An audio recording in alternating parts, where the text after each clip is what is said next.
চেহারা দিয়েই যদি যে কাউকে নিজের প্রতি অ্যাট্রাক্ট করা যেত, তাহলে অন্তত সুন্দরী মেয়ের এইসব গাঁজাখোর বিড়িখোর ছেলেদের পাল্লায় পড়তো না। তুমি লক্ষ্য করে দেখবে সুন্দরী মেয়েরা সবসময় গাঁজাখোর বিড়িখোর ছেলেদেরই পাল্লায় পড়ে, ভালো ছেলে এদের চোখে পড়ে না ভাই। আর পড়বেই বা কী করে? এর পিছনে তাদের অজান্তেই বেশ কিছু সাইকোলজিক্যাল ফ্যাক্টর কাজ করে। আর আজকের ভিডিওতে আমি সেই সাইকোলজিক্যাল ফ্যাক্টরগুলোই তোমাদের শেখাবো, যেগুলো তুমি যদি সঠিকভাবে ব্যবহার করতে পারো তাহলে তুমিও পারবে যে কাউকে নিজের প্রতি অ্যাট্রাক্ট করতে, সে ছেলে হোক কিংবা মেয়ে। প্রথম সাইকোলজিক্যাল ফ্যাক্ট হলো সিমিলারিটি। একজন আরেকজনের প্রতি তখনই আকৃষ্ট হয় যখন দুজনের হবি, প্যাশন, ইন্টারেস্ট সেম হয়ে থাকে। মনে করো কেউ গান করতে কিংবা নাচ করতে ভালোবাসে, তাহলে তার এমন মানুষের প্রতি অ্যাট্রাকশন জন্মাবে যে ওই গান করতে ভালোবাসে কিংবা নাচ করতে ভালোবাসে। অর্থাৎ চিন্তাভাবনা, প্যাশন, হবি কিছুটা একটা মিল থাকবেই। কিংবা মনে করো কেউ আর্মিতে যেতে চায়, তাহলে তার প্রতি এমন মেয়েরা আকৃষ্ট হবে যারা ওই আর্মিতে যেতে ভালোবাসে কিংবা আর্মি লাভার কিংবা ওই ডিফেন্স লাইনের সাথে কোনোভাবে যুক্ত কিংবা ডিফেন্স লাইন ভালোবাসে। এক কথায় দুজনে চিন্তা ভাবনার একটা সিমিলারিটি থাকতে হবে। অথবা যেমন ধরো আমি ফটো তুলতে খুবই ভালোবাসি, তাহলে 90%-এরও বেশি চান্স আমার এমন মেয়ের প্রতি অ্যাট্রাকশন জন্মাবে যে এইসব ফটোগ্রাফি করে কিংবা ফটোগ্রাফি না করলেও ফটো তুলতে ভালোবাসে কিংবা ফটো তুলতে না ভালোবাসলেও এইসব আর্ট লাইনের সাথে যুক্ত, ছবি আঁকে। যাই হোক, কোথাও একটা যেন মিল আছে। তবে একটা জিনিস মাথায় রেখো, এই পৃথিবীতে সবার হবি, প্যাশন কিংবা ইন্টারেস্ট কিন্তু সেম হয় না। প্রত্যেকের টেস্ট কিন্তু আলাদা, এক একজন মানুষ এক এক রকম। হতেই পারে তুমি যাকে লাইক করো কিংবা যাকে নিজের প্রতি অ্যাট্রাক্ট করাতে চাইছো, তার হবি কিংবা প্যাশন কিংবা ইন্টারেস্ট অন্যরকম, তোমার থেকে সম্পূর্ণ আলাদা। হয়তো দেখা যাচ্ছে সে চাইছে আর্মি হতে, তুমি চাইছো ডক্টর হতে। তার ইন্টারেস্ট অন্য কিছুতে, তোমার ইন্টারেস্ট অন্য কিছুতে। এক্ষেত্রে তুমি কি করবে? তুমি কি তার জন্য নিজের ইন্টারেস্টটাও বদলে ফেলবে? না, তার কোনো প্রয়োজন নেই। আসলে বিভিন্ন সাইকোলজিক্যাল গবেষণায় দেখা গেছে যে মানুষ তার ইন্টারেস্টের বিষয় নিয়ে কথা বলতে কখনো ধৈর্য হারায় না। একটানা তার ইন্টারেস্ট নিয়ে কথা বলেই যেতে পারে, এর জন্য কোনো টপিক প্রয়োজন পড়ে না। সেজন্য আমি বলবো এই সুযোগটাকে তুমি কাজে লাগিয়ে সামনাসামনি হোক কিংবা ডিজিটালের মাধ্যমে, হোয়াটসঅ্যাপ বলো, ফেসবুক বলো, যখনই তোমার কথা বলার সুযোগ হবে তুমি তার ইন্টারেস্ট নিয়ে কথা বলো। যখনই কথা বলছো তার ইন্টারেস্ট নিয়ে জানতে চাও, কি করছে, কতদূর এগোলো কাজটা। তার ইন্টারেস্ট নিয়ে সবসময় তোমার ইন্টারেস্ট দেখাও, তার ইন্টারেস্টে তোমার ইন্টারেস্টটা দেখাও। সেকেন্ড সাইকোলজিক্যাল ফ্যাক্ট হলো ফ্যামিলিয়ারিটি। আমি যে ফ্যামিলিয়ারিটির কথা বলছি তার বাংলা অর্থ সেভাবে কোনো হয় না, তবে বোঝাতে গেলে ঘনিষ্ঠতা, একসাথে কাটানো মুহূর্ত কিংবা একসাথে কাটানোর সময়। মনে করো একটা ছেলে এবং একটা মেয়ে একই অফিসে চাকরি করে এবং তাদের কথাবার্তা কখন হয়? যেহেতু অফিসে চাকরি করে সবসময় কথা বলতে পারে না, লাঞ্চ টাইমে তারা তাদের মধ্যে কথাবার্তা, কনভারসেশন করতে পারে এবং একে অপরকে চিনে নেওয়ার সুযোগ তৈরি করে নিতে পারে। আর এটাই হলো ফ্যামিলিয়ারিটি। কিংবা ধরো একটা ছেলে এবং একটা মেয়ে একটা স্কুলে পড়ে, তাহলে তারা কখন কথাবার্তা বলে? যখন টিফিন টাইম হয় সেই টাইমে তারা কথাবার্তা বলে, এবং ওই সুযোগটা, ওই ঘনিষ্ঠ হওয়ার সুযোগ, একে অপরকে চেনার যে সুযোগ, ওটাই হলো ফ্যামিলিয়ারিটি। কিন্তু এই ফ্যামিলিয়ারিটিটাকে তোমাকে আরও ইনক্রিজ করতে হবে। তুমি শুধুমাত্র হয়তো টিফিন বেলায় কথা বলছো, তাহলে তোমাকে দেখতে হবে যে ওই মেয়েটা কোন টিউশনিতে পড়ে এবং সেই টিউশনিতে তুমিও ভর্তি হয়ে নিজেদের চেনা পরিচয়ের সুযোগটা আরও বেশি করে নিতে পারলে তুমি একে অপরকে আরও ভালোভাবে চেনার সুযোগটা তৈরি করে নিলে। কিংবা ধরো বাড়ি গিয়ে হোয়াটসঅ্যাপেও টেক্সট করছো কিংবা অন্য কোনো মাধ্যমে টেক্সট করছো, তাকে জানার সুযোগটা আরও বেশি করে তৈরি করে নিতে পারলে। আর এটাই হলো ফ্যামিলিয়ারিটি। এটা তোমাকে অনেক বেশি করে ইনক্রিজ করতে হবে। একে অপরকে যদি ভালো করে নাই জানো তাহলে অ্যাট্রাকশনটা আসবে কি করে? একে অপরকে আরও ভালো করে জানার জন্য ওই ফ্যামিলিয়ারিটিটাকে আরও ইনক্রিজ করতে হবে, নিজেদের ঘনিষ্ঠ হওয়ার সুযোগটাকে আরও বাড়াতে হবে। থার্ড সাইকোলজিক্যাল ফ্যাক্ট হলো গুড লিসেনার। এবার তোমরা একে অপরের প্রতি তো ঘনিষ্ঠ হয়েই যাচ্ছ, নিজেদের মধ্যে কথা বলার সুযোগ পাচ্ছ, এবার একে অপরকে লাইফ স্টোরি শেয়ার করবে, তার জীবনের কথা শেয়ার করবে, কিন্তু তোমাকে সেগুলো মন দিয়ে শুনতে হবে, গুড লিসেনার হতে হবে। আমি এমন অনেকেই দেখেছি যে কেউ কারোর গল্পের দুঃখের কাহিনী শোনাচ্ছে, তার জীবনে কী হয়েছিল, মাঝখান থেকে বলবে কি তোর এই হয়েছিল, আমার কি হয়েছিল জানিস? না ভাই, এটা করলে চলবে না। তুমি তোমার গল্প পরে বলো, কিন্তু যখন কেউ বলছে তার গল্পটা মন দিয়ে শোনো, কি বলছে ভালো করে বোঝার চেষ্টা করো। হয়তো সে অনেক আশা নিয়ে তোমাকে মন খুলে শেয়ার করার জন্যই বলেছে, হয়তো সে ভেবেছে ওকে একটু মন খুলে কথা বলি, কিন্তু তোমাকে যে ওই মাঝখান থেকে তুমি যে ডিস্টার্ব করলে, সে কি আর মন চাইবে তার যে পুরোটা বলি? সে কিন্তু ওখানে থেমে যাবে, তারপরে আর বলবে না। তো সেটা তোমাকে খেয়াল রাখতে হবে। যখন তোমার বলার টাইম আসলে তুমি তখন বলো, কিন্তু যখন শোনার টাইম, কেউ যখন বলছে সেটা মন দিয়ে শোনার চেষ্টা করো, না বলে। ফোর্থ সাইকোলজিক্যাল ফ্যাক্ট হলো ইমপারফেকশন। নিজেকে কখনো পারফেক্ট দেখাতে যেও না।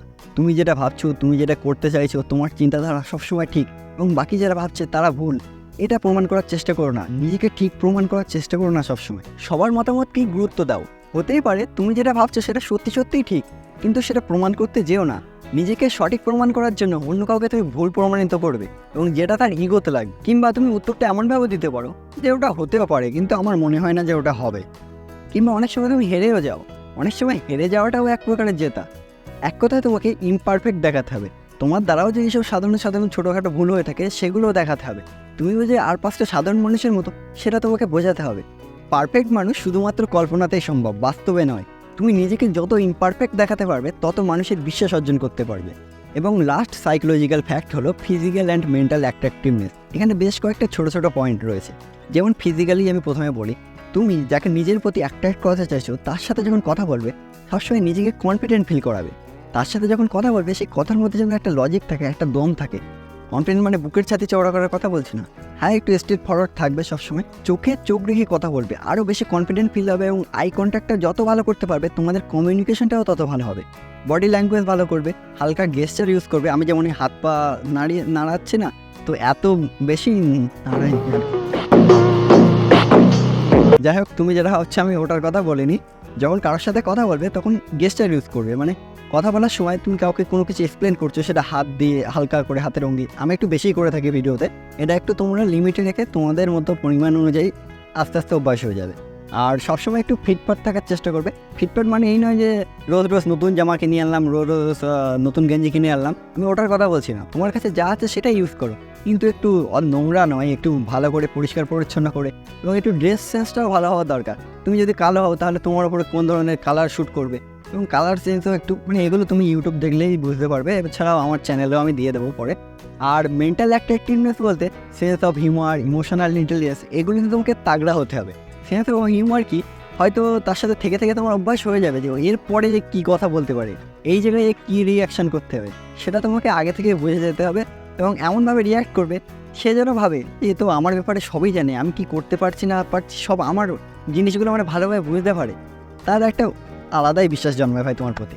আর এই সেন্স অফ হিউমার কিংবা ইমোশনাল ইন্টেলিজেন্স শেখানোর মধ্যে কোনো কোর্স কিংবা কিছু হয় না, কোনো টিপসও হয় না। এগুলো তোমরা কারোর সাথে থাকতে থাকতেই বুঝে যাবে যে এরপরে কী কথা বলতে পারে, এই জায়গাটায় কী বলতে পারে। মানে ওটা আন্দাজের ওপরে, কিংবা বিভিন্ন তুমি ওয়েব সিরিজ, মুভি কিংবা রিলেটেবল কন্টেন্ট দেখলে আস্তে আস্তে সেটা তোমার ওটা হয়েই যায়। চলো ফুল ভিডিওটা একবার সামারি করে দেই। প্রথমে আমি বলেছিলাম যে সিমিলারিটি, দুজনের মধ্যে মিল খুঁজতে হবে। আর যদি মিল না পাও তাহলে তার ইন্টারেস্ট নিয়ে সবসময় কথা বলার চেষ্টা করবে। একটা মানুষ তার ইন্টারেস্ট নিয়ে কথা বলতে ধৈর্য হারায় না, এবং সেটা নিয়ে বলতে বেশি ভালোবাসে, সে কারণে তার ইন্টারেস্ট নিয়ে সবসময় কথা বলবে। হাই হ্যালো গুড মর্নিং ওসব বলার দরকার নেই, একদম তার ইন্টারেস্ট দিয়ে শুরু করে দাও। সেকেন্ড ছিল ফ্যামিলিয়ারিটি। ফ্যামিলিয়ারিটিতে আমি বলেছিলাম যে ঘনিষ্ঠ হওয়ার যে সুযোগটা সেটা আরও বাড়াতে হবে। তো নিজেরা আরও কীভাবে সুযোগটা বাড়ানো সেটা চেষ্টা করো। যেমন আমি লাঞ্চ ব্রেকের কথা বলেছিলাম, অফিসে লাঞ্চ ব্রেক টাইম ওইটুকু কথা হয়, আর বাড়ি গিয়ে হোয়াটসঅ্যাপ চ্যাটে একটু কথা হয়। তাহলে তোমরা আর একটু ডিউরেশন কোথাও ডেটিংয়ে যেতে পারো, কোনো একটা কফি শপে যেতে পারো। মানে নিজেদের একসাথে থাকার সময়টা একটু বাড়াও, যাতে নিজেদের মধ্যে চেনার সুযোগটা আরও বেশি তৈরি করে নিতে পারো। আর থার্ড বলেছিলাম গুড লিসেনার হওয়া। যখন কেউ বলছে সেটা মন দিয়ে শোনো, ওটা শোনার পরে তারপরে তোমার মন্তব্য জানিও। কেউ বলছে মাঝখানে থামিয়ে তার কথাটা ব্রেক করে নিজের কথা বললাম, এটা করো না। পুরো কথা শোনো, তারপরে তোমার মতামত জানিও। আর নিজের গল্প যদি কিছু বলার থাকে তাহলে তার গল্প শোনার পরে তোমার যখন সময় আসবে তখন তুমি বলো। গুড লিসেনার হও। আর ফোর্থ বলেছিলাম ইমপারফেকশন। নিজেকে সবসময় পারফেক্ট দেখিও না, তোমার দ্বারাও যে ভুল হয় সেটা প্রমাণ করো। তুমিও ইমপারফেক্ট, তুমিও বাকিদের মতোই সাধারণ, তুমিও তার মতোই সাধারণ। তার দ্বারাও যে ভুল হয় তোমার দ্বারাও সেরকম ভুল হয়, সেটা প্রমাণ করার চেষ্টা করো। আর কাউকে ভুল প্রমাণিত করতে যেও না, যে আমি ঠিক তুমি ভুল, এটা প্রমাণ করতে যেও না। এবং লাস্টে বলেছিলাম ফিজিক্যাল অ্যান্ড মেন্টাল অ্যাট্রাকটিভনেস। ফিজিক্যালের মধ্যে তোমাকে আই কন্ট্যাক্ট বজায় রাখতে হবে, কনফিডেন্স শো করতে হবে, সবসময় ওয়েল ড্রেস পরে থাকতে হবে, একটু ভালো ফিটফাট হওয়ার চেষ্টা করতে হবে, ভালোভাবে গুছিয়ে কথা বলতে হবে, হাতের এক্সপ্রেশন দিয়ে কথা বলতে হবে। আর মেন্টাল অ্যাট্রাকটিভনেসে বলেছিলাম যে কীভাবে সেন্স অফ হিউমারটাকে তাগড়া করতে হবে। কেউ কথা বলছে, সেই কথাটার পরে কী কথা বলতে পারে সেটা তোমাকে আগে থেকেই বুঝে যেতে হবে। এরপরে কীভাবে কী রিয়্যাক্ট করতে পারে, কোনো একটা কথা বললে তারপরে কীভাবে রিয়্যাক্ট করতে পারে সেটাও তোমাকে বুঝে যেতে হবে। এগুলো একটু তাগড়া করতে হবে, আর ইমোশনাল ইন্টেলিজেন্সটাও তাগড়া করতে হবে। তো আজকের ভিডিওটা এটাই ছিল, কেমন লাগলো অবশ্যই জানিও কমেন্ট বক্সে। এবং আজকের এই টিপসগুলো ভালোভাবে ফলো করার পরে যদি কেউ তোমার প্রতি অ্যাট্রাক্ট না হয় তাহলে আমি ভিডিও করা ছেড়ে দেবো। আজকের মতো বাই, দেখা হচ্ছে নেক্সট ভিডিওতে।